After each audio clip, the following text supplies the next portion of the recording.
Saya beri contoh akurasinya Nabi dalam ngendikan, meskipun pas guyon. Makanya Nabi ngendikan, saya ini Nabi. Pas emosi yang ngendikan benar, pas santai yang ngendikan benar, bahkan pas guyon pun ngendikan benar. Kalau kita kan enggak, kalau emosi kan tidak terkontrol. Kalau Nabi itu enggak, ketika emosi pun masih terkontrol. Termasuk pas guyon. Masyhur itu di beberapa kitab hadis. Ada seorang sepuh main ke Nabi, kalau sekarang kira-kira jam 4 itu atau jam 5. Terus beliau ketika konsultasi hukum sama Nabi tergesa-gesa pulang. Ditanya, kenapa kamu tergesa-gesa pulang? Tadi saya kesini jalan kaki ya Rasulullah. Sehingga kalau saya pulang agak sorean nanti saya keburu hurubu samsi, matahari terbenam. Nabi dengan rileksnya bilang, la ahmilan naka alibni naqah. Karena ini perempuan tua. Dan nanti tak pinjemin anak unta saya. Terus si orang tua tadi protes, apa yang bisa saya perbuat dengan anaknya unta? Nabi ya senyum saja. Terus ngaji lagi, Nabi ngaji lagi sampai dekati hurubu samsi. Terus nyuruh sahabat, ini untaku pinjamkan dia. Dipinjemin unta tua, ya unta betul unta tua, yang layak ditangani. Ya Rasulullah katanya anaknya unta, ini kok untanya tua? Ya meskipun tua anaknya unta ini kata dia. Ya, jadi Nabi guyanya itu rileks kan. Jadi ya, unta meskipun tua namanya apa? Ya anaknya unta kan. Andai kan Nabi kayak kamu mungkin diterusin, orang masih tua ya anak unta orang anakmu gitu. Tapi Nabi tentu tidak akan ngendikan buruk gitu.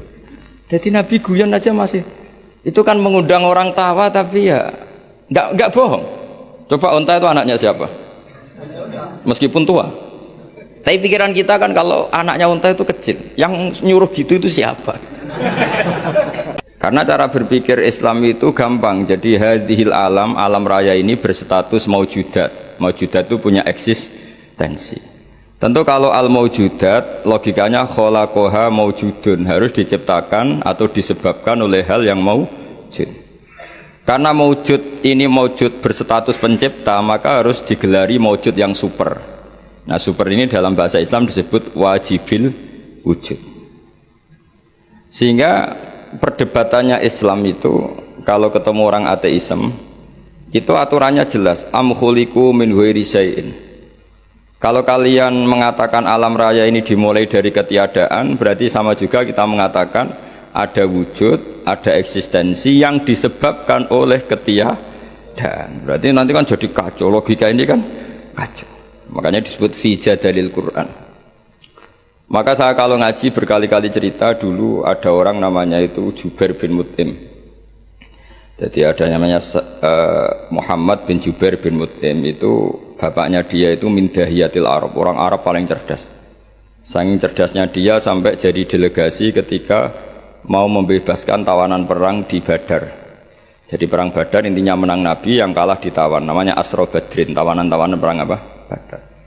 Delegasi yang paling cerdas ini datang untuk negosiasi sama Rasulullah, datang ke Madinah, dia masih kafir. Delalah Nabi pas baca surat watturi wa kitabim mastur fi rakim mansur wal baitil ma'mur was saqfil marfu. Terus sampai pada titik itu pas sholat maghrib.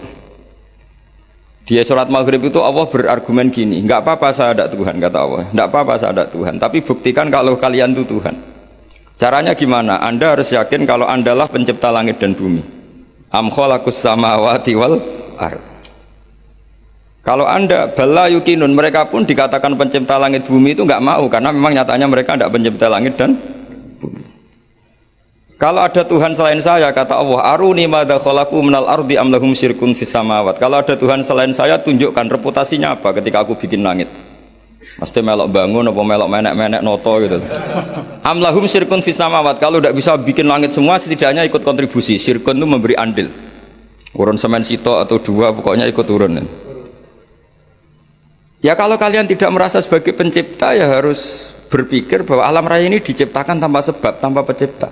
Am khuliqu min ghairi syai'in, tanpa sebab. Akhirnya si Jubair ini, si Muhammad bin Jubair bin Mut'im tadi, tapi bapaknya itu Jubair bin Mut'im, datang ke Rasulullah, ya Rasulullah, ya Muhammad, ma tarakta li aklina syai'an. Akalku habis untuk menghadapi argumentasi itu. Makanya saya Islam saja. Sehingga di Islam itu ada tradisi jadalul Quran, apa perdebatan Quran. Dan itu kalau debat, corong Jawa itu sekak mati, ya, corong Jawa dalam sekak. Karena memang argumentasinya, konstruksinya jelas. Sehingga perdebatan Islam dan ateis, makanya di Syarah Bukhari di Kitab Irsyadus Sari itu ada pertanyaan gini. Kenapa Quran memposisikan hanya berdebat dengan Yahudi dan Nasrani, tidak pernah di situ berrivalitas dengan ateisme atau komunisme? Kata kitab itu mengatakan karena ateisme itu terlalu tidak masuk akal, sehingga diabaikan, perkhilafannya diabaikan. Jadi kira-kira kalau kamu ketemu orang ateisme itu, siapa yang bangun masjid ini? Ya terbangun saja. Jadi dia tidak mau berpikir asal-usul. Misalnya tahu masjid ini yang bangun siapa? Ya pokoknya ada lah. Yang bangun siapa? Enggak ada. Langit bumi ini ada ya ada. Yang bangun siapa? Ya enggak ada. Pokoknya ada aja. Itu kan ngajak goblok bareng. Beda dengan orang Kristen Trinitas. Ya kan lumayan, mungkin salah tapi kan lumayan. Tuhan berapa? 3. Ya lumayan, masih ada sebabnya. Masih menyebut sebab lah. Meskipun ada pertanyaan berikutnya, setelah 3 itu yang paling top siapa? Karena dijawab 1 Tuhan Allah atau siapa. Tapi yang jelas itu masih ada lumayannya karena menyebut satu faktor bahwa maujud harus disebabkan oleh maujud yang lain. Karena maujud pencipta itu pencipta, maka statusnya di mana-mana pencipta itu harus wujud lebih awal ketimbang yang diciptakan. Maka kita sifati Tuhan itu siapa? Al-awwalu, dat yang pertama. Atau dalam bahasa keseharian disebut Al-Qadim, dat yang pertama. Karena yang menciptakan itu super, maka nggak boleh terkalahkan. Maka disifati al-baqa atau al-akhir. Karena kalau dia terkalahkan artinya tidak super. Maka disifati al-awwal al-akhir. Karena wujudnya ketika nggak ada apa-apa, maka Tuhan ini harus bersifati qiyamuhu binafsi. Kalau dalam bahasa Quran disebut al-qayyum, yang berdiri sendiri, yang eksistensinya tidak butuh makhluk lain atau perangkat lain. Karena kalau butuh perangkat lain berarti pertanyaannya, Allah dan yang dibutuhkan dulu mana? Dulu Allah. Tapi kan dia tidak bisa hidup tanpa yang dibutuhkan. Berarti dulu mana? Dulu yang dibutuhkan. Kalau dulu yang dibutuhkan ya ini saja yang Tuhan kan lebih dulu. Nah, makanya itu enggak boleh, harus dikatakan Al-Qayyum. Maka dalam ayat kursi disebut Allahu la ilaha illa huwal hayyul qayyum. Terus la ta'khudhuhu sinatu wala naum. Allah itu enggak boleh ngantuk, enggak boleh tidur. Nanti kalau kamu maksiat nunggu pas Allah tidur kan jadi masalah itu. Nah, jadi kalau maksiat jam segini, kenapa? Kan Allah pas tidur, kan kacau. Itu jadalil Quran. Jadi Quran itu kalau bikin logika itu gampang, mudah. Sehingga untuk menentukan Allah sebagai Tuhan itu Allah sering memaklumatkan diri. Kalau kamu ngaku sebagai Tuhan, aruni madza khalaqu minal ardi, tunjukkan ke kami. Aru itu dari kata ari, arya, aru. Jadi tunjukkan ke kami. Madza khalaqu minal ardi, reputasi Tuhan-Tuhan kamu itu ikut apa ketika bumi tak ciptakan? Lalu reputasinya juga ketika langit tak ciptakan, reputasinya apa? Maka Allah dalam surat Kahfi juga ngendikan ma asyadtuhum khalqas samawati wal ardi wala khalqa anfusihim. Bahkan saya tidak menemukan mereka, tidak menyaksikan mereka ikut terlibat menciptakan langit dan bumi. Bahkan mereka tidak menciptakan diri mereka sendiri. Misalnya Isa atau Yesus, dia sendiri tidak bisa menciptakan dirinya sendiri. Lalu kok jadi Tuhan itu gimana? Sudah gitu tanggal lahirnya jelas di bumi. Berarti dulu mana? Bumi. Jadi kalau bumi dituhanin dulu saya, harusnya saya yang jadi Tuhan kan gitu, kira-kira seperti itu. Jadi argumentasi Quran itu jelas. Makanya disebut ma asyadtuhum khalqas samawati wal ardi wala khalqa anfusihim. Lah itu oleh ulama dibabkan namanya babu jadalil Quran. Bab Quran melatih kita berargumentasi. Dan itu banyak di hadis-hadis. Nabi itu punya sifat selain sidik, amanat, tabligh, itu punya sifat fatonah, kecerdasan. Kecerdasan maknanya kecerdasan menjelaskan kebenaran. Dan itu Nabi kalau menjelaskan mudah sekali. Sangat-sangat mudah. Bukan sekedar mudah, sangat-sangat mudah. Karena sahabat itu ya punya mindset. Mindset itu cara berpikir. Kita semua juga punya mindset. Tapi kadang mindset itu salah. Seperti saya misalnya, saya ini di kursi berarti terhormat apa enggak? Ya enggak jelas. Melihat saya di atas kayak terhormat. Tapi melihat disuruh-suruh Pak On itu gak keren sama sekali. Jadi kan statusnya makmur, diperintah. Terus saya dengan jenengan keren mana? Mungkin ada yang bilang keren Gus Pak, karena Gus Pak yang ngajar, kamu yang mendengarkan. Ya keren sampean. Sampean malas baca, saya yang baca, terus buruh.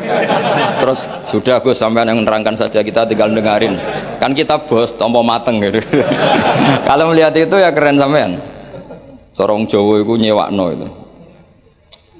Jadi kalau orang-orang kaya ingin nonton bal, tinggal beli Ronaldo, suruh main terus dia melihat. Nak bener dipuji, kalau enggak dikritik. Namanya bos. Kiai nasibnya gitu. Pas bener dipuji, pas salah dihujat ya loro kabeh dadi kiai itu sebetulnya. Orang luar dipek enake dhewe, napa dipek enake dhewe. Nabi itu kalau menerangkan, saya ulang lagi, itu pas guyon ya rasional, pas serius ya rasional. Saya beri sekian contoh. Memang ini sesuatu yang saya tekuni. Saya punya kitab namanya Mizahun Nabi, guyonan-guyonan Nabi. Nabi itu kalau menerangkan kebenaran, sahabat ya punya mindset. Saya ulang lagi punya mindset. Misalnya Nabi pernah ngendikan, idzal taqal muslimani bisayfihima fal qatil wal maqtul finnar. Jika dua orang muslim bertarung sama-sama pedang bawa senjata, maka yang membunuh maupun yang dibunuh sama-sama masuk neraka. Masuk neraka loh ya, tidak ada jaminan abadi apa enggak karena ini orang muslim, tapi istilahnya masuk neraka. Terus Nabi dibantah sama sahabat, ya Rasulullah hada al-qatil fama balul maqtul. Oke, kalau pembunuhnya masuk neraka kita terima, tapi kalau yang dibunuh dosanya apa kok sampai harus masuk neraka? Nabi jawabannya itu simpel sekali. Innahu kana harison ala qatli sahibi. Dia itu nasibnya maktul, tapi komitmennya atau mentalnya qatil. Coba, ketika dia terbunuh itu kan faktual, faktanya terbunuh, tapi mentalnya pembunuh. Cuma nasibnya saja sial, terbunuh, tapi mentalnya pembunuh, karena dia ketika duel ya sama-sama ingin. Nah, karena mentalnya pembunuh, maka dia tetap masuk neraka. Makanya saya berkali-kali bilang, kalau ada orang rebutan istri, zaman pacar rebutan kalah, itu tidak usah disakeni, mentalnya juga perebut. Cuma kalah saja gitu. Itu Rasulullah segampang itu menerangkan. Sahabat akhirnya nerima, oh iya ya, ternyata yang maktul, yang terbunuh mentalnya juga pembunuh atau qatil. Menerima sahabat. Nah, beda dengan, makanya terus secara fikih diterangkan, kalau maktulnya tidak bermental pembunuh, ya beda kan? Berarti tidak saling ingin membunuh. Jelas ya, makanya sahabat dijelaskan oleh Nabi, innahu kana harison ala qatli sahibih. Dia sebetulnya sangat berkeinginan, harison itu berkeinginan sangat membunuh saudaranya. Nah, karena keinginan itu berarti berstatus qatil. Cuma nasibnya maktul. Berarti maktul itu status nasib. Tapi status dia tetap qatil, pembunuh. Nah, karena statusnya pembunuh, maka dia tetap masuk neraka. Saya beri contoh akurasinya Nabi dalam menghentikan, meskipun pas guyon. Makanya Nabi menghentikan, saya ini Nabi. Pas emosi yang menghentikan benar, pas santai yang menghentikan benar, bahkan pas guyon pun menghentikan benar. Kalau kita kan enggak, kalau emosi kan tidak terkontrol. Kalau Nabi itu enggak, ketika emosi pun masih terkontrol. Termasuk pas guyon. Masyhur itu di beberapa kitab hadis. Ada seorang sepuh main ke Nabi, kalau sekarang kira-kira jam 4 itu atau jam 5. Terus beliau ketika konsultasi hukum sama Nabi tergesa-gesa pulang. Ditanya, kenapa kamu tergesa-gesa pulang? Tadi saya kesini jalan kaki ya Rasulullah. Sehingga kalau saya pulang agak sorean, nanti saya keburu hurubu samsi, matahari terbenam. Nabi dengan rileksnya bilang, la ahmilan naka alibni naqah. Karena ini perempuan tua. Dan nanti tak pinjemin anak unta saya. Terus si orang tua tadi protes, apa yang bisa saya perbuat dengan anaknya unta? Nabi ya senyum saja, terus ngaji lagi. Nabi ngaji lagi sampai dekati hurubu samsi. Terus nyuruh sahabat, ini untaku pinjamkan dia. Dipinjemin unta tua, ya unta betul, unta tua yang layak ditanggung. Ya Rasulullah katanya anaknya unta, ini kok untanya tua? Ya meskipun tua anaknya unta ini kata dia. Jadi Nabi guyanya itu kan. Jadi ya, unta meskipun tua namanya apa? Ya anaknya unta kan. Andai kan Nabi kayak kamu mungkin diterusin, orang masih tua ya anak unta orang anakmu gitu. Tapi Nabi tentu tidak akan ngendikan buruk gitu. Jadi Nabi guyon aja masih. Itu kan mengundang orang tawa tapi ya enggak bohong. Coba unta itu anaknya siapa? Meskipun tua. Tapi pikiran kita kan kalau anaknya unta itu kecil, yang nyuruh gitu itu siapa? Makanya dalam dunia kiai itu suka kelakar. Memang itu bagian dari kiai. Mungkin kalau orang yang nggak ngerti dunia kiai, saya ini anaknya kiai, cucunya kiai, buyut-buyut saya kiai. Jadi kelakar itu kayak kewajiban. Dulu kalau kiai di kota sebagian itu iskal. Banyak kiai kota yang tanya saya, kenapa Gus kiai alim itu kok seneng guyon?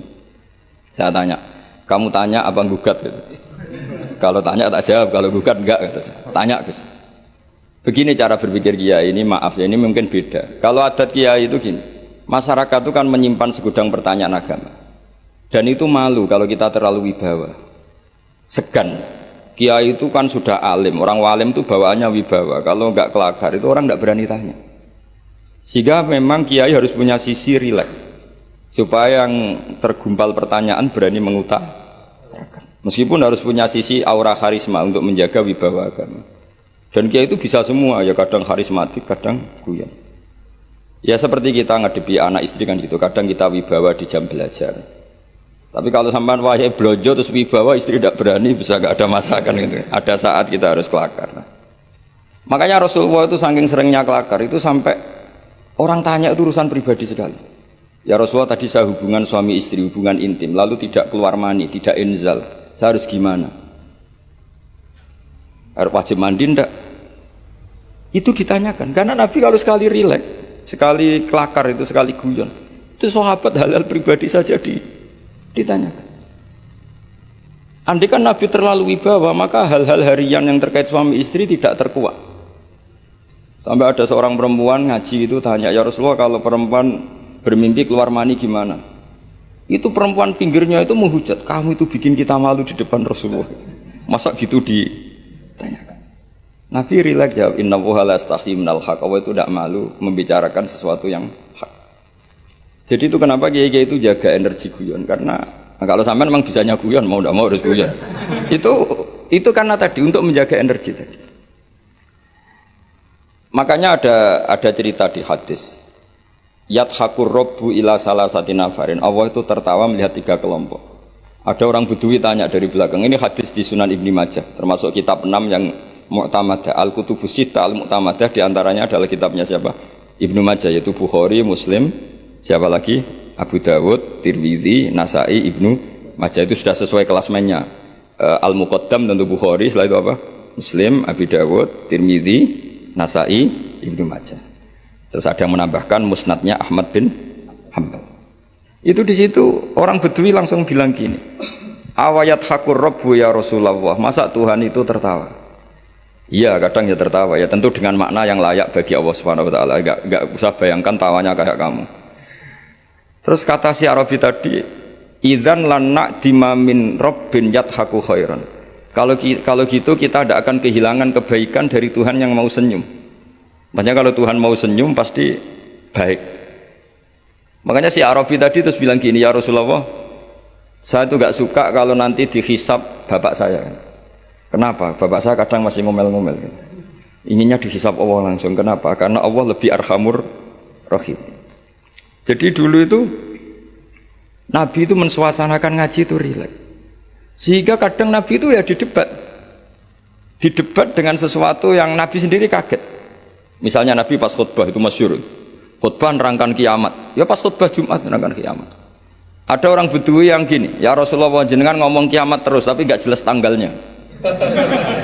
Itu lalu mata sa'ah kiamat itu kapan? Kamu bicarakan terus tapi nggak jelas tanggalnya. Mata sa'ah kiamat itu kapan? Bagi Arabi tadi ini orang aneh, ngomong kiamat kok nggak jelas tanggalnya. Paling nggak 2012 kan itu. Saya dulu itu sampai ditanya sama Gus-Gus itu di SMS Kiai, Gus nego kiamat teng pundi pas kiamat 2012. Tak jawab, ya nunggu di sini ngopi sama saya kata saya gitu. Ya karena saking nggak yakinnya masa kiamat ada tanggalnya. Mata sa'ah. Terus Nabi itu terus saja khutbah. Sahabat yang di belakang itu beranalisis. Oh Nabi tidak dengar, lam yasma. Ada yang analisis, enggak dengar tapi enggak berkenan karena pas khutbah kok ditanya. Berarti 2 analisis. Lam yasma, Nabi enggak ngerespon karena enggak dengar. Yang kedua menganalisis kariha maqal. Nabi memang enggak berkenan ketika khutbah kok dicela pertanyaan. Tapi akhirnya diulang lagi. Arabi tadi pede sampai diulang 3 kali. Akhirnya Nabi jawab. Wah ini kalau enggak dijawab ngomong terus ini orang gitu. Ngomong Bedui itu. Akhirnya Nabi tanya, kamu siapa yang tanya kiamat kapan? Saya Rasulullah, kiamat kapan? Kau bicarakan terus tapi gak jelas tanggalnya. Nabi balik tanya, ma'atattalah. Lalu persiapan kamu apa kalau terjadi kiamat? Gantian Nabi tanya. Jawabnya Arabi tadi, fa wa ma'atattalah kabira sholatin wala siyamin walakinni uhibbuka. Ya kalau saya ya gak ada persiapan Nabi, sholat saya standar, puasa standar gak lebih. Tapi saya mencintai kamu ya Rasulullah. Terus masyhur itu jadi hadis populer, almar'u ma'aman ahabba, sebagian riwayat anta ma'aman ahbabta. Makanya riwayat itu kenapa masyhur begitu populer karena dikatakan Nabi ketika ngendikan di depan umum. Itu sahabat yang membenci Arabi ini, Bedui ini jadi mencintai semua. Kemarin mangkal karena enggak sopan. Tapi barokahnya Arabi tadi Nabi ngendikan almar'u ma'aman ahabba. Sebagai riwayat yuhsyarul mar'u ma'aman ahabba. Ada redaksi lain anta ma'aman ahbabta. Bahwa kamu nanti di akhirat berserta orang yang kamu cintai. Pokoknya sahabat senang, kita tidak akan punya amal kayak Rasulullah, kita tidak akan sesoleh Rasulullah, tapi kita mencintai Rasulullah, dan barokahnya mencintai itu kita berharap nanti bersama Rasul. Kan nggak mungkin rombongan Rasulullah malaikat-malaikat berani macam-macam, kan kalah kelas. Misalnya kamu masuk ruangan mana-mana bersama rektor, masa diaudit ada keperluan apa, kan nggak berani tanya. Rasulullah itu afdhalul khalqi. Jika kalau kemana-mana dipimpin Rasulullah pasti malaikat nggak ngecek. Masa rombongan Rasulullah ditanya, Nabi ini berapa masuk surga enggak, yang bener aja kan enggak. Kan enggak berani, kan sungkan ketuanya apa? Sungkan ketuanya. Padahal nanti itu yaumanat kullu unasim bi imamihim, semua orang dipanggil itu berdasar ketuanya. Yang mau repot punya ketua enggak jelas. Ketuanya aja enggak jelas surganya apalagi anak. Tapi kalau kita ikut ketuanya Nabi kan. Makanya dalam kitab-kitab wali ini ada kitabnya. Taman boleh percaya boleh tidak, tapi jelas ada kitabnya. Ali radhiyallahu anhu itu pernah minta sama Allah, ya Allah beri saya hak mukasyafah, hak bisa melihat alam gaib. Karena saya ini mangkel, mangkel itu artinya mangkel Jawa itu kan tidak harus benci ya. Orang sekeren Umar, Umar itu kan terkenal zaman di dunia itu temperamental, gampang marah. Setiap orang pernah dibentak, kenangannya orang sama Umar pernah dibentak. Terus dia mangkel sama Sidina Ali, mangkel Joro Jawa. Jajal wani nyetak malaikat Torah gitu. Makanya itu aja itu. Hanya dia minta, ya Allah saya ingin kasaf itu ngalami satu mukasyafah melihat Umar ketika ngadepi mungkar nakir. Mungkar nakir datang dengan penampilan kayak gitu, digambarkan Ali itu ainahu kal kidril ghali, matanya itu kayak apa itu kidron itu apa itu mana itu yang dipakai masak itu kendil itu apa priok ya, priok yang menganga. Wah senang Sayyidina Ali. Wah malaikat mungkin datang dengan penampilan gitu senang karena ingin melihat groginya Umar. Itu cita-cita terbesarnya tuh lihat groginya Umar. Kayak kita mangkel sama menteri itu terus kepingin lihat ditangkap KPK kayak apa gitu. Kalau pas mangkel ya. Mangkel kalau pas mangkel mesti nunggu jatuhnya kan. Mungkin ya gitu lah. Kalau kamu mangkel saya kan nunggu jatuhnya, tapi itu dolim itu orang nggak nunggu jatuhnya. Akhirnya Sayyidina Umar tuh sali seneng, wah ini mesti Umar takut. Ternyata enggak, Umar berdiri.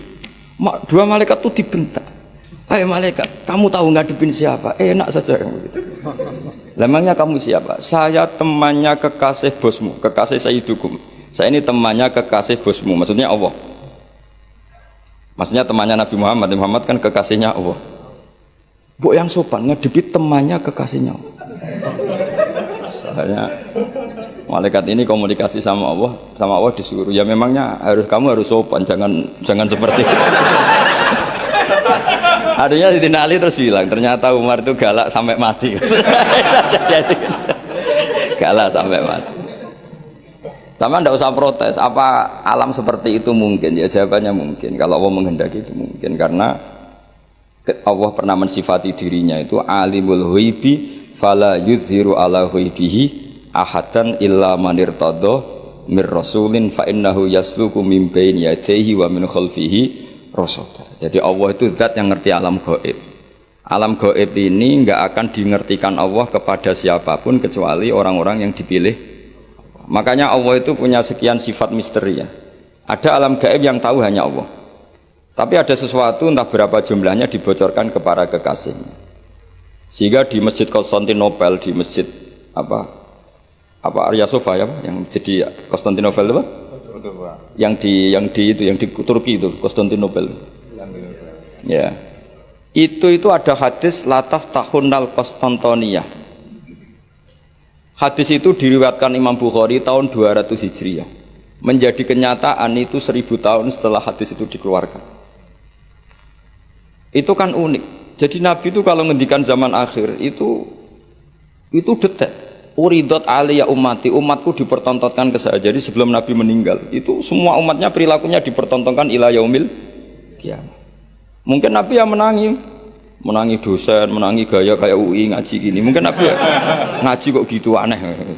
Tapi ya mungkin dibenarkan. Jadi sehingga Nabi kalau ngendikan zaman akhir itu ya detail.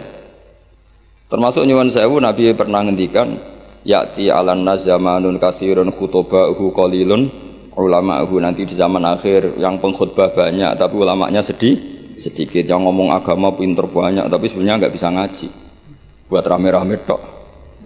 Tapi itu ngendikan sedetail. Termasuk yang paling ngeri adalah ngendikan begini. Ya ini yang ngendikan dianalisis oleh ulama besar namanya Ibnu Khaldun. Ibnu Khaldun itu ulama besar yang bisa menganalisis dawuh Nabi, disebut muqaddimahnya Ibnu Khaldun. Itu sekitar tahun 800 Hijriah. Itu ngendikan gini diantaranya. Suatu saat kebaikan itu profesi, sina'ah itu profesi.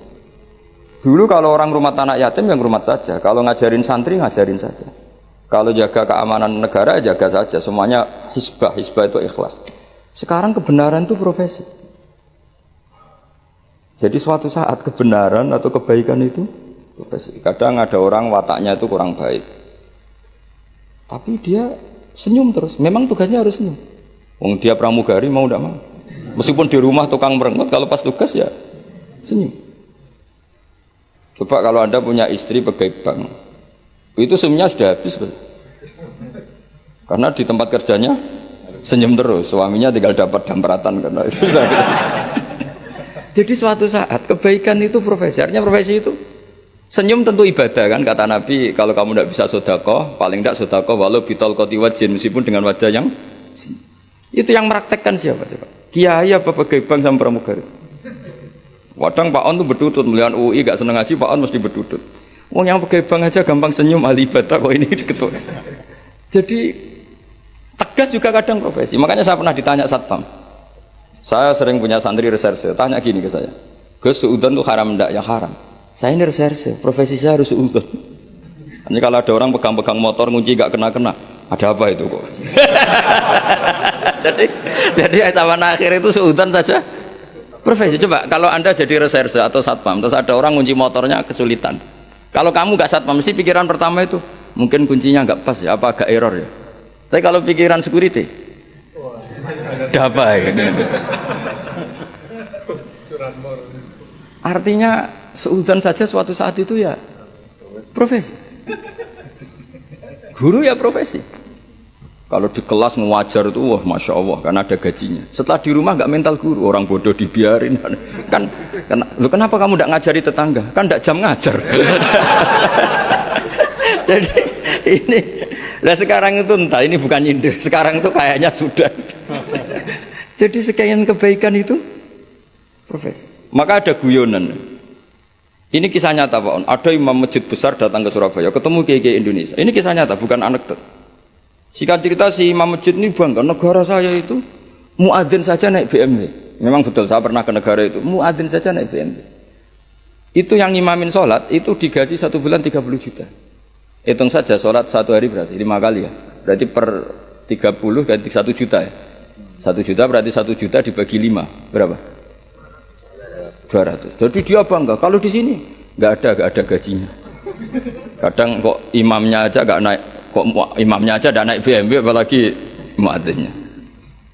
Oh buang gak nyepol dengan negaranya. Terakhir dia tidak bangga digojol gini sama Ki Indonesia. Pak, Madikman sama sholat terus takut potong gaji ya. Makanya kamu sholat terus menerus karena takut potong gaji. Akhirnya terus ya, oh kurang ajar orang Indonesia. Ternyata tidak keren, imam digaji itu tidak keren.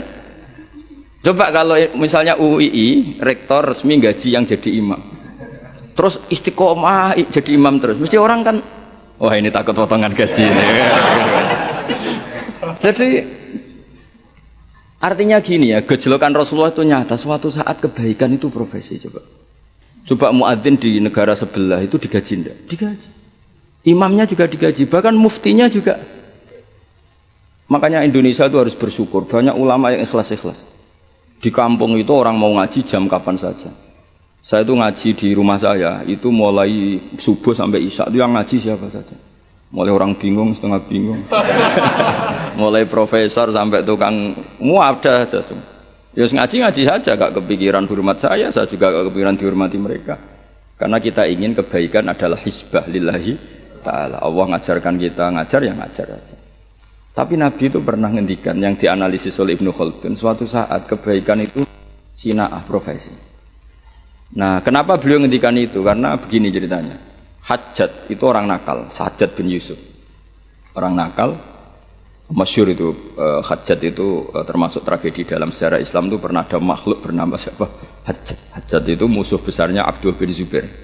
Abdul bin Zubair itu gubernur Mekah. Dia gak ngakui pemerintahnya Yazid bin Muawiyah. Dia memproklamirkan diri sebagai Amirul Mukminin. Tapi sama pasukannya Yazid yang dipimpin Hajjat bin Yusuf, meskipun Abdul bin Zubair itikaf di dekat Ka'bah tetap dihabisi. Padahal pantangannya orang Islam itu bikin prahara di dekat Ka'bah atau di tanah haram. Makanya jadi sudah jadi omongan lah. Kalau orang nakal lo raimu kok Hajjat, semua kok bulat-bulat uang itu nih Hajjat. Tapi ketika ditanya ke Abdul Khaldun setelah 700 tahun dari peristiwa itu, Hajjat itu anaknya guru, kenapa dia begitu? Dijawab Abdul Khaldun lucu. Ya gurunya guru profesi, bukan guru pengajar. Artinya beda. Makanya ini sekaligus kita menasihati diri kita sendiri, menasihati dosen, menasihati pegawai UI, semuanya. Profesi itu harus dibawa sampai rumah, sehingga menjadi status. Enggak boleh kita hanya profesi dosen, hanya ngajar di jam ngajar. Kita harus status kita memang pengajar. Ketemu desa tertinggal ya kita ngajar, di kampus ya ngajar, di kampus ya kita bermental guru, di rumah ya bermental guru, di kampus ya bermental kiai, di rumah juga bermental kiai. Kita di yayasan yatim piatu ya sayang yatim piatu, di rumah tanpa ada yang gaji juga sayang. Lama-lama kalau profesi kan gini, di yayasan itu dia sayang sama yatim piatu karena digaji di situ. Ketemu yatim di rumah dibiarin. Kenapa? Kan tidak tugas saya. Nanti lama-lama tim SAR gitu. Kalau ditugaskan di mana serius, kalau nggak ditugas ada orang kelab Barno kan tidak bagian saya. Wilayah saya kan Jakarta, ini tenggelamnya kan di Jogja. Jadi kacau semua kalau berdasar teritorial profesi.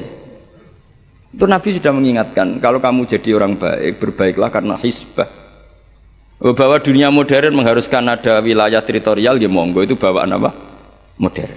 Misalnya saya tim SAR Jakarta, oke, wajiban saya utamanya di Jakarta. Tim pemadam kebakaran Jakarta tentu paling pokok Jakarta. Tapi kok suatu saat saya pulang kampung, tanggo saya kebakaran, terus diam aja. Kan tugas saya tentu ya harusnya enggak gitu. Keahlian saya tentang itu tetap harus kita ikut memberi kontribusi. Jadi ini contoh-contoh betapa Rasulullah itu luar biasa. Sampai fenomena yang ada pada umatnya sampai akhir zaman itu dihentikan. Makanya di hadis banyak uridat alayya ummati, dipertontonkan, diperlihatkan olehku umat-umatku perilakunya. Makanya banyak hadis di Bukhari, di Sahih Bukhari ada hadis dalailun nubuwah. Itu semua hadisnya Nabi tentang fenomena yang Nabi gak menangi, tapi itu akhirnya nyata ila yaumil kiamah. Termasuk zaman itu Konstantinopel itu pusat salibis. Tapi Nabi sudah menduga la taftahunnal Konstantiniyah. Kamu suatu saat pasti akan mengalahkan Konstantinopel. Nah, itu sekian ratus tahun baru Pangeran Fatih yang bisa membuka Konstantinopel. Dan Nabi ngendikan itu detail, sak warna kudanya. Lebih ngeri lagi, lebih seru lagi itu ngendikan itu pada orang. Ada sahabat itu pendek Pak, enggak ganteng, namanya Suroko bin Juksum, ada yang baca Jaksum. Itu Nabi kalau gojlok Suroko itu lucu. Suatu saat kamu itu memakai mahkotanya Kaisar Gedung Putih. Gedung Putih itu istilah dulu sebetulnya, Al-Qasrul Abyad. Jadi yang di Amerika White House itu sebetulnya niru istilah di Ibrani. Di Jordan itu ada daerah yang batunya semuanya putih. Ya saya ulang lagi, Syam itu dalam bahasa kitab itu memasukkan Palestina, Israel, Lebanon, Syria, Jordan. Itu orang dulu bilang Syam. Ya saya ulang lagi, itu semuanya dulu istilahnya Syam. Makanya subhanalladzi asra itu ke Syam. Syam dengan makna Baitul Maqdis itu di Israel atau di Palestina. Saya mengatakan Israel ini Israel bahasa ulama loh ya, bukan Israel nation negara Israel. Ya sudah, kamu Suroko suatu saat akan memakai mahkotanya Kaisar Al-Qasrul Abyad. Kaisar mana itu? Syam. Zaman itu, saya ulang lagi ya, Sam itu dalam genggaman Romawi.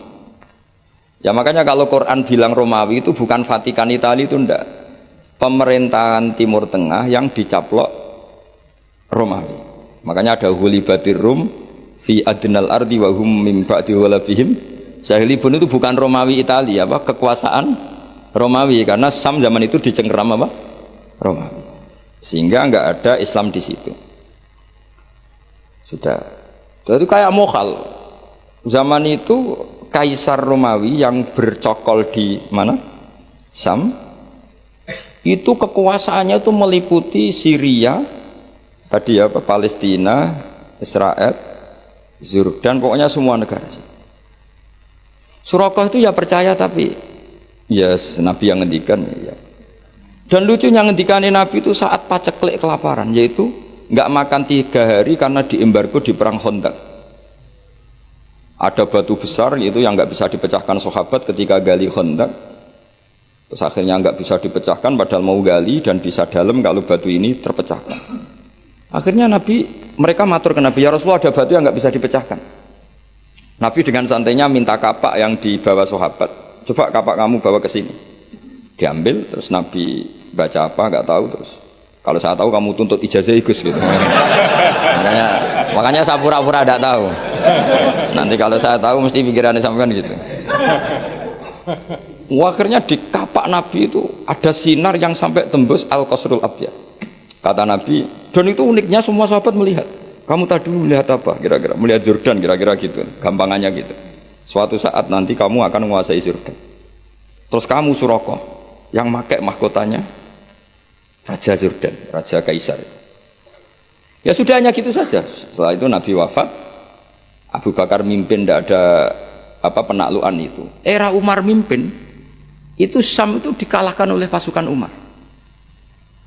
Dikalahkan oleh pasukan Umar, itu rajanya keplayu coro Jawa, mahkotanya itu jatuh.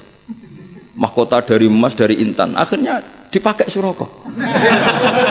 Lah itu dicerita-cerita itu Suraqah itu disuruh coro mbak-mbak itu suruh catwalk, disuruh jalan-jalan, ditertawa-tawain karena nggak pas dengan wajahnya. Tertawa-tawain ini. Wah gak pas, apa-apa gojlek, dipakai ngalor gitu. Setelah dipakai beberapa kali, kata Umar, copot Suraqah. Itu bagian dari ghanimah, harus kita bagi rata atau kita jadikan sebagai aset Baitul Mal. Suraqah bantah, bukankah Rasulullah ngendikan kalau ini yang pakai saya. Jadi itu jatah saya kata. Coba kayak apa Rasulullah ngendikan detail itu, mahkotanya nanti dipakai Suraqah.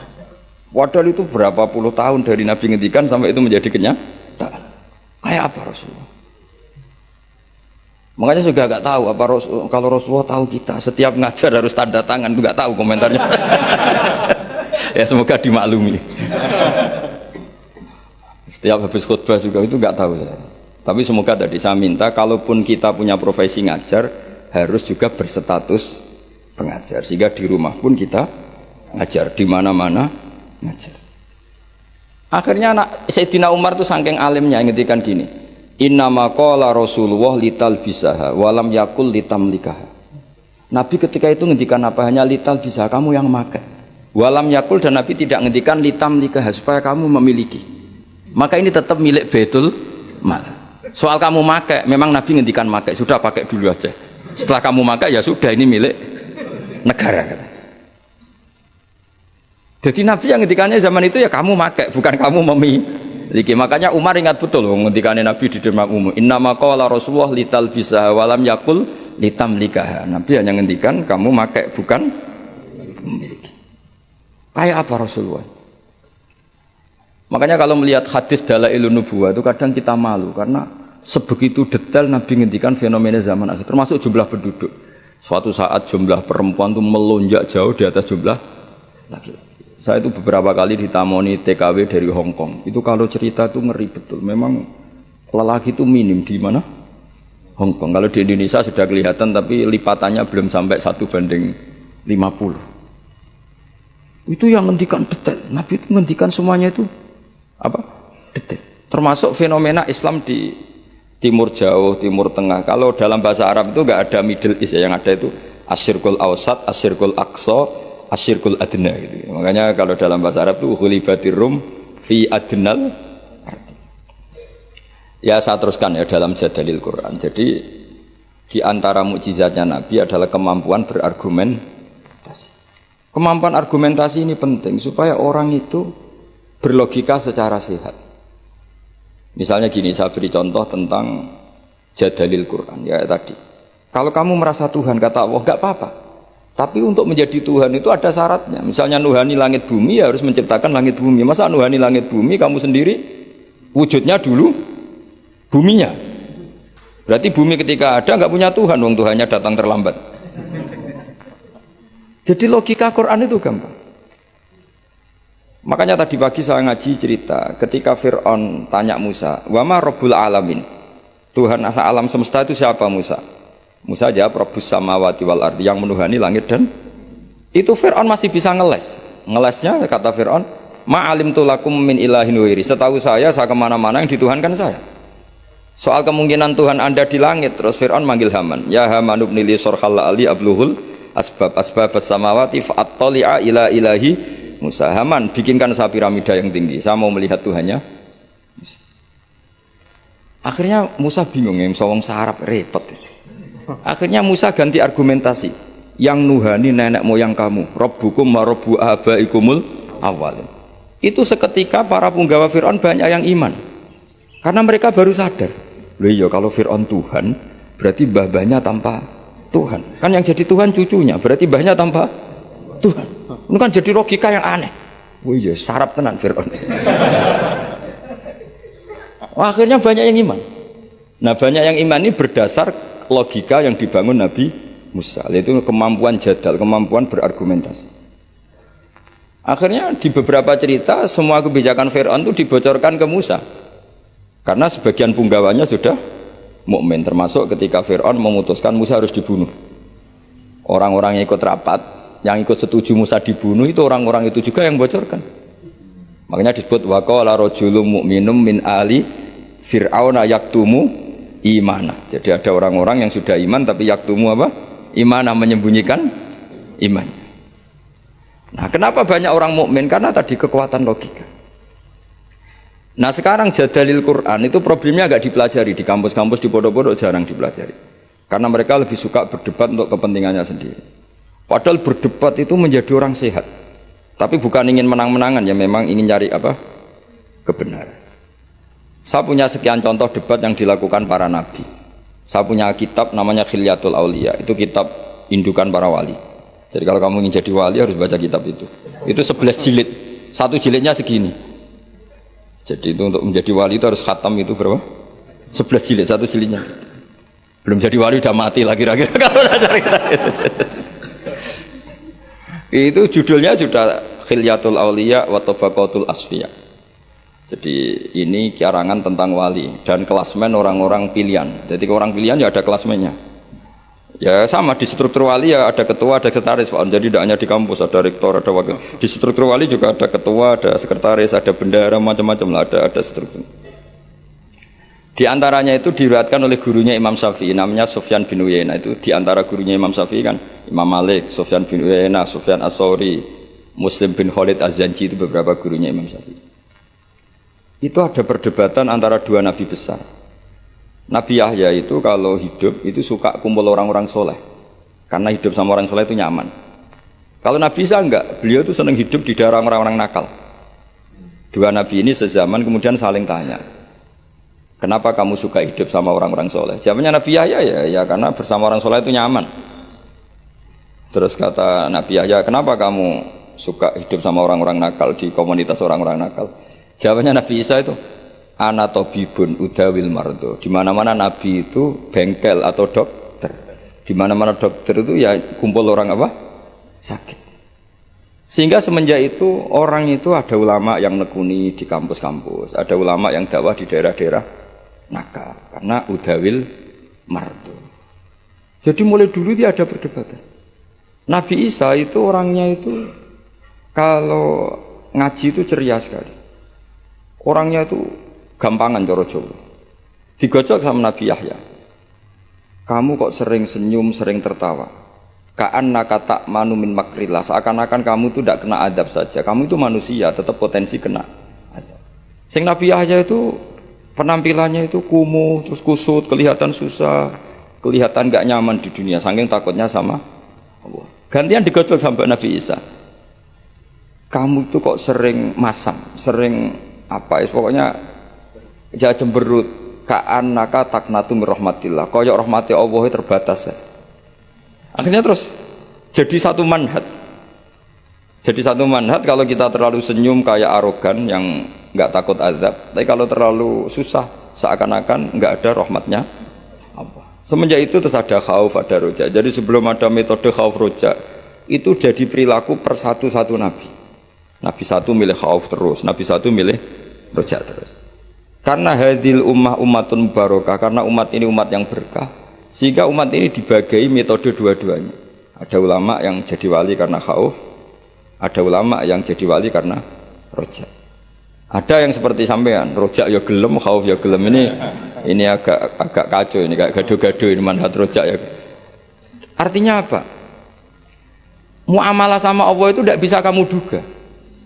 Allah itu zat yang pikiran kita itu tidak bisa menembusnya. Saya punya satu kitab yang ada riwayat begini, ada orang ahli neraka dua dipanggil sama Allah ke surga. Itu mesti di luar dugaan sampean.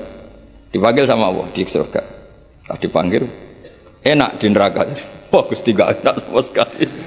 Ini betul, ini ada kitabnya. Wah gak enak sama sekali Gusti. Terus sama Allah, ya sudah Kak, kamu kembali ke neraka. Sudah dipanggil di surga. Orang tuh lari sekencang-kencangnya menuju neraka. Mesti di luar dugaan kamu. Kamu disuruh kembali ke neraka tuh semangatnya Masya Allah, lari menuju neraka, nyemplung lagi. Terus sama Allah dipanggil. Setelah deketin neraka dipanggil, oh sini lagi. Kenapa kamu semangat ke neraka? Gusti, saya ini sudah kuwapok. Dulu kalau kamu perintah itu gak semangat. Disuruh sholat gak semangat, disuruh baik gak semangat. Kali ini jenengan perintah saya semangat. Karena saya sudah kapok, jenengan suruh bantah. Akhirnya Allah sakit, ya swarga. Makanya ini sekaligus ijazah. Jadi nanti kalau kamu disuruh masuk neraka harus apa? Semangat. Karena kita ketika di dunia sudah kalau disuruh apa-apa enggak semangat. Ya ini sekaligus ijazah, nanti kalau kamu neraka langsung apa? Di luar dugaan kan. Justru karena semangat saya ini kapok ya. Karena ketika di dunia engkau memerintahkan papa itu saya tidak semangat melakukan, maka kali ini saya akan apa? Semangat. Ternyata sama Allah dipanggil, ya sudah di surga aja. Yang kedua enggak, sudah kamu sekarang kembali ke neraka. Itu tolak. Ngelangkah satu, noleh lagi, tiga, noleh. Pokoknya terus tanya sama Allah, kenapa kamu tolak? Bukannya tak suruh ke neraka? Ya Allah, saya itu gak ngira ketika engkau manggil aku ke surga, gak pernah ngira kalau engkau nyuri lagi ke neraka. Akhirnya sama Allah, sudah di surga aja. Karena barokahnya husnuzan. Jadi ini ijazah dua-duanya. Jadi pilihannya itu kamu lari spring itu yang atau apa? Tolak. Saya tidak tahu ijazah ketiga ini dulu dipraktekkan nanti itu apa? Jadi apa ya? Makanya agama itu riwayat. Makanya ada ulama mengatakan inna hadzal ilma dinun fanzuru amman ta'khuduna dinakum. Agama itu, ilmu itu riwayat, maka kamu cari riwayat itu. Karena kalau kita berlogika ya tadi, kamu akan berpikir maktul itu di surga apa? Qatil itu di neraka, maktul karena terbunuh, mazlum di surga. Ternyata nubuah, pikiran kenabian tidak seperti itu. Saya beri contoh pikiran kenabian yang pasti menurut sampean nggak lazim, tapi ini benar ada di hadis, ada fil kutubis sittah dalam kitab. Nah, ini terakhir contoh saya tentang riwayat, tentang kecerdasan nubuah. Orang Ansor kita tahu kan jasanya pada Nabi kan banyak sekali, sampai disebut Ansor, penolong Nabi. Jasanya Masya Allah. Tapi ketika Nabi ngalami futuhat, setelah menaklukkan Mekah, setelah Nabi kaya, setelah Nabi mapan, semua fasilitas Nabi itu dikasihkan orang-orang yang barusan masuk Islam, yang notabene tidak berkontribusi sama sekali. Itu ada satu orang dikasih kambing, itu Mabinal Jabalen. Itu ada yang ngitung 4.000 kambing, sampai 2 gunung itu penuh. Gunung Arab kamu tahu kan kayak Uhud kan, antara gunung satu ada gunung yang lain. Tapi gunung Arab ya nggak kayak gunung Merapi ini enggak ya. Makanya dulu kalau perang itu kata Nabi, pemanah di atas gunung, jangan sampai turun.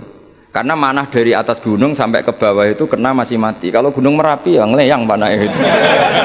Karena gunung di Arab itu ya kayak gunung Uhud loh Pak. Kita naik kan paling nggak sampai segini aja nggak sampai. Jadi gunung di Arab jangan bayangkan kayak. Makanya kalau perang yang di atas manah itu musuhnya masih mati atau masih sakit. Kalau dari Merapi manah ke bawah separuh aja enggak. Sehingga kata Nabi yang pemanah tetap di atas gunung. Jadi ya gunungnya seperti itu ya, tidak sampai apa? Tidak sampai tinggi. Terus sahabat-sahabat Ansor itu ada di antara sahabat ya, bukan orang Ansor saja termasuk orang Muhajirin. Itu kalau gendong cucunya itu Pak On, itu apa jentiknya cucunya itu dilebok-lebokno digeger di punggung. Dan itu mbahnya sengaja kalau ngajak anak cucunya itu nggak pakai baju. Ketika ada yang tanya, itu bolong karena apa? Kullu dzalika lidifa'an Rasulillah. Jadi ketika perang Uhud, semua panah tentu kan ngarah Nabi ya, karena orang kafir kan ngapain mateni sahabat kalau bisa mateni Nabi. Itu sahabat cara Jawa itu nangkis panahnya Nabi itu sampai seperti itu. Ada ditangkis pakai geger, ada yang pakai tangan. Sehingga sahabat ada yang syallak kayak Abdul bin Zubair, Zubair bin Awam, ada yang sampai mereka supaya dikenang oleh anak cucunya kalau gendong itu nggak pakai baju supaya anak cucunya punya mental heroik kayak apa mbahnya. Kayak begitu. Tapi ketika Nabi Futuhat itu orang-orang ini nggak dikasih apa-apa sama Nabi. Tapi yang barusan Islam dikasih banyak. Nah, pikiran manusia tentu yang berkontribusi kan dapat jatah, apalagi partai politik kan mesti pikirannya seperti itu. Tapi Nabi unik, malah enggak sama sekali. Singkat cerita, Nabi pas itu bagi ghanimah itu di Jirona. Karena setelah Fathu Mekah, Nabi ngambil mikot itu dari apa? Jirona. Jadi Nabi di Mekah, posisi pas itu di Mekah. Terus orang-orang, wah ini gimana Nabi yang berkontribusi enggak dikasih, kok yang baru masuk Islam dikasih banyak. Nabi dengar itu, akhirnya mereka dikumpulkan, orang-orang Ansor dikumpulkan. Ya Masyarul Ansor, bikin satu kubah yang hanya orang Ansor boleh masuk. Akhirnya Nabi mengumpulkan seperti ini, dikumpulkan. Ini sudah orang Ansor semua, ya sudah ya Rasulullah. Nabi itu cara berpikir begini, ya Maksarul Ansor, wahai orang-orang Ansor. Orang-orang tadi yang tak kasih kambing, tak kasih unta, kemudian mereka kemana? Ya pulang setelah dapat unta dan mendapat kambing. Atardona ayarji'anna subisyati wal ba'ir watarji'una antum bi Rasulillah. Mereka setelah tak kasih kambing, tak kasih unta, mereka akan pulang. Dapat apa? Dapat kambing ya Rasul sama unta. Kamu dapat saya, nanti saya pulang kamu bawa ke Medina. Milih mana dapat saya sama dapat kambing? Wah ya milih dapat kamu ya Rasulullah. Itu satu. Terus Nabi mengingatkan mereka, Anda disetatuskan Allah sebagai pemberi agamanya Allah dan Rasul, penyumbang. Terus mereka mendapat. Kamu senang mana? Gelar pemberi sama mendapat. Ya milih pemberi ya Rasulullah kan keren. Nah, iya makanya kamu tidak usah tak kembalikan. Biar mental kamu, status kamu indah Allah tetap pemberi, penolong. Sementara mereka diberi, ditolong. Terus Nabi ngendikan al yadul ulya khairum minal yadis sufla. Kayak apa Rasulullah bina sahabat?